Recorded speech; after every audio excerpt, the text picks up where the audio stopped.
Happy Gemini season to all my twins. Twin, where have you been? Gemini is the third sign of the zodiac. Gemini is mutable air, which means Gemini suns are changeable, adaptable, curious, and flexible. In true Gemini fashion, I'd like to point out that there are several mythologies around the origins of the Gemini constellation. But I am going with Castor and Pollux, okay?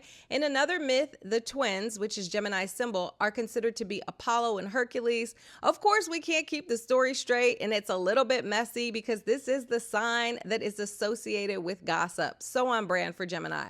Okay, back to Castor and Pollux. Here's the tea. They were twin half-brothers because they had different daddies. Queen Leda was married to the king of Sparta. Zeus saw the queen and was like, who is that baddie right there? He disguised himself as a swan to sneaky link with her, and she got pregnant, okay, by both her husband, the king, and Zeus. One child was by Zeus, so that was a demigod, Pollux. The other was by the king, that was Castor, and that was immortal, okay?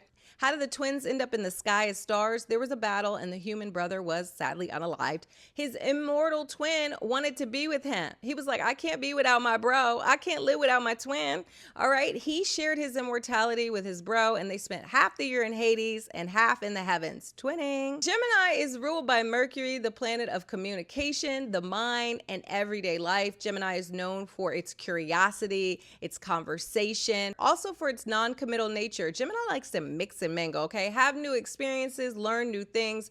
Gemini has a surface level knowledge of all topics, but doesn't necessarily have the discipline or the desire to take their studies to a deeper level. You may find yourself starting a lot of projects during Gemini season, but not necessarily finishing any of them. Gemini is associated with learning, short distance travel, siblings, and neighbors. This is a great time for writing and exchanging information, for hanging out with your homies. You may find that your everyday life is busier with friends and neighbors wanting to hang and connect and you needing to move around, right? Air likes to circulate. Here are some of the traits of Gemini: friendly, chatty, fun, funny, curious, intelligent, flexible, bubbly, imaginative, open-minded. Yes, let's go. Happy season to all my Geminis. Tag your favorite twin in the comments. If you want a deeper dive, check out my Substack for the horoscopes for Gemini season.